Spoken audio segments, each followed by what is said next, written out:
Hi there, I'm Joanne McCloy. If you're a bride and you're looking at getting married in the coming weeks, months and years, you might be starting to put together your wedding day timeline. And so today I thought I'd share with you some wee tips and tricks of what you might like to consider when you're planning your timeline. So first up, ladies, your day is going to start early. The earlier the better, because if you start your day out nice and early, you're going to have pockets of time throughout where you can actually sit back and relax and spend time with those near and dear to you, whether you've got a bridal party, whether you may be having some family and friends with you, if you're having a boutique morning or in a boutique service. So some of those things that you might like to consider is that I really love a bride to be fully complete hair and makeup an hour and a half before we're due to leave to go to your ceremony or your first look.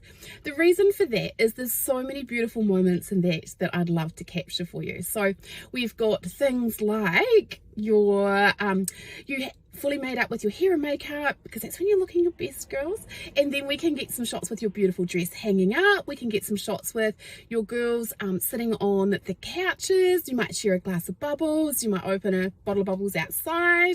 So capturing all those beautiful moments and connections that you all share. And then what we start to do is the bride will start to get into her dress. So what I like to do is to say to the bride, hey, look, go hop into your dress, go to the bathroom, double check everything's in the right little posy, and then what we then do is when you come out, I can then do some other shots with your bridesmaids helping you get into your dress. You might choose to do a first look with your bridesmaids or your bridal party. You might choose to do a first look with your mum or your dad, and so these are little considerations that I build into your timeline when we're doing that, and I set you all up to make that all as seamless as we can. Then what I will then be doing is taking some lovely bridal portraits of you. So that will be with your beautiful veil, with your florals. You may have your engagement ring on, and that can go on either hand. So that can go on your right hand, or it can go on your left hand, and just simply turn your ring around when you're going down the aisle. There's no right or wrong with that. There is never anything right or wrong about your wedding day, to be honest. It's your day, and just choose to do what you want to do and be you. What I like to do is give you ideas and thoughts, and it's up to you to choose. Like, the things I might suggest to you are not things that you have to do. It's just sometimes if it's your first time being married, you don't know what all the options and possibilities kind of are. What I'd also suggest as well is that you try and have your florals there earlier in the morning rather than later. And the reason for that is that I love to do beautiful bridal flat lays. So that's things like your perfume, your shoes, your rings, any jewelry, something blue, something borrowed.